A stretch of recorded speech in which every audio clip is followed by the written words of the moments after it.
মন্তব্যের জেরে মমতা বন্দ্যোপাধ্যায়কে নিয়ে মন্তব্যের জেরে শোকজ করা হলো, জোরালো বিতর্ক তৈরি হলো। নাড্ডার নির্দেশে বিজেপির পক্ষ থেকে একটি শোকজও দেওয়া হলো। সেই শোকজের পরেই কিন্তু সকালে ঘুরিয়ে দুঃখ প্রকাশ করলেন দিলীপ ঘোষ। ভাষা প্রয়োগে অনেকের আপত্তি রয়েছে, দলের নেতৃত্বও নিন্দা করেছে, সেক্ষেত্রে তিনি দুঃখিত জানালেন দিলীপ ঘোষ। আমি যে ভনিতা করে অন্যায় করে তার সামনে বলি, আমি যে বক্তব্য রেখেছি মাননীয় মুখ্যমন্ত্রী, যার সঙ্গে আমার কোনো ব্যক্তিগত ঝগড়া নেই, যার সম্বন্ধে আমার মনে কোনো ক্লেশ নেই, ক্লেদ নেই, কোনো দুর্ভাবনাও নেই, উনি যে রাজনৈতিক বক্তব্য বারবার দিয়েছেন লোককে বিভ্রান্ত করার জন্য, আমি তার প্রতিবাদ করে প্রশ্ন করেছি যে আমার ভাষা শব্দ প্রয়োগ নিয়ে বহু লোকের আপত্তি আছে। আমার পার্টিও বলেছে যে অসংসদীয়, যদি তাই হয় আমি তার জন্য দুঃখিত। যেটা চিঠি চাপাটি অফিসিয়াল, তার অফিসিয়াল উত্তর আমি দেবো। দিলীপ ঘোষ তিনি বলছেন তার দল তাকে বলেছে যে অসংসদীয় ভাষা প্রয়োগ করেছে, সে দুঃখিত, এবং তিনি এটাও বলেন যে তিনি শোকজের জবাব দেবেন। কিন্তু দিলীপ ঘোষকে যে এভাবে বিজেপির পক্ষ থেকে শোকজ দেওয়া হলো, আসলে এটা লোক দেখানোর নাটক বলে কটাক্ষ করলেন কুণাল ঘোষ। বিজেপির অরুণ সিং এর সাইন করা একটা চিঠি নাকি ঘুরে বেড়াচ্ছে যে দিলীপ ঘোষকে শোকজ করা হয়েছে। শোকজ মানে কি? বিজেপির ওই শোকজ যদি আদৌ শোকজ হয়েও থাকে, ওটা হচ্ছে নাটক, লোক দেখানো, বাংলার মা বোনেদের রোষ, বাংলার মানুষের রোষ, বঙ্গবাসীর রোষ থেকে নজর ঘোরাতে এইভাবে নাটক করেছে তারা।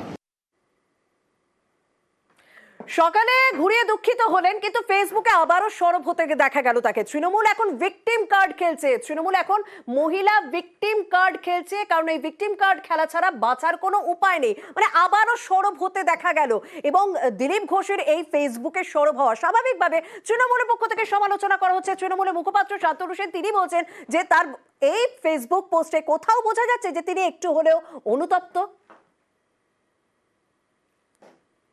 তার কথার মধ্যে দিয়ে তিনি যে অনুতপ্ত বা তার মধ্যে যে অনুশোচনা রয়েছে সেটা একবারও বহিঃপ্রকাশ হয়নি। আর তাকে যে শোকজ করার কথা বলা হয়েছে, বিভিন্ন বিজেপির নেতারাই আবার সোশ্যাল মিডিয়ায় দাবি করছে যে তাকে নাকি শোকজ করা হয়। দিলীপ বাবু তার সংস্কৃতি বজায় রেখেছেন, এবং তিনি যে দলে বিরাজ করেন সেই দলের সংস্কৃতি তিনি বজায় রেখেছেন।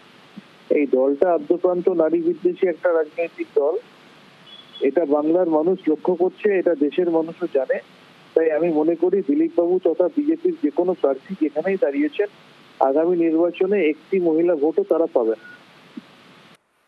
দিলীপ ঘোষ তার বক্তব্যের জন্য দুঃখ প্রকাশ করলেন, তিনি আবার ফেসবুক পোস্টে সরবও হলেন, কিন্তু তিনি তার বক্তব্যের সপক্ষে যুক্তিও সাজাচ্ছেন, এবং সেই যুক্তি সাজাতে গিয়ে তিনি শিশির অধিকারীর উদাহরণ টানলেন। কারণ শিশির অধিকারীকে যেভাবে কটাক্ষ করা ছিল, এবং কেন্দ্রীয় স্বরাষ্ট্রমন্ত্রী অমিত শাহের প্রসঙ্গও টানলেন। পাল্টা দোষারোপ মন্তব্যে বিতর্ক, তৃণমূলকে নিশানা দিলীপ ঘোষের, আর পাল্টা কটাক্ষ করছে তৃণমূলও।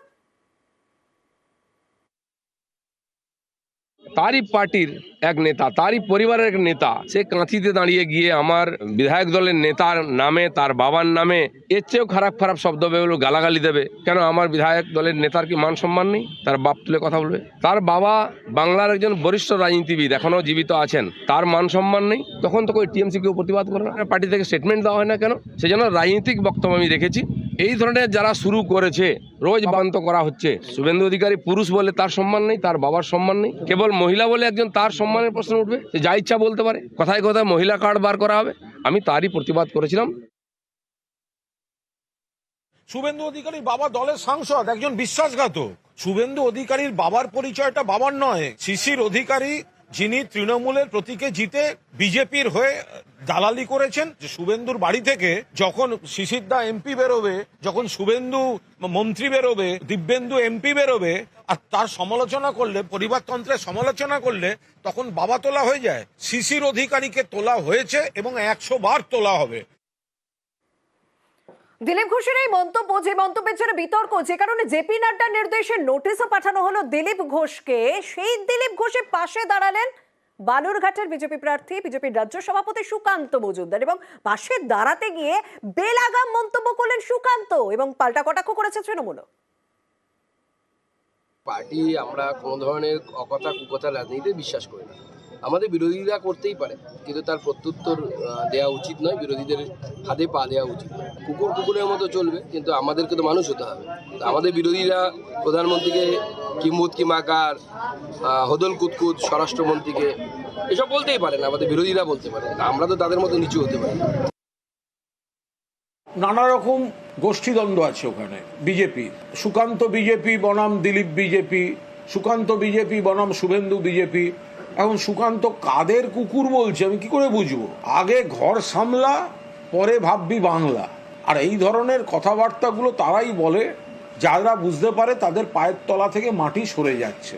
ট্রেনি সভাপতি সুকান্ত মজুমদার নিজে জিততে পারেন কিনা ঠিক নেই, ফলে এইসব কথাবার্তা মুখ থেকে বেরিয়ে যাচ্ছে।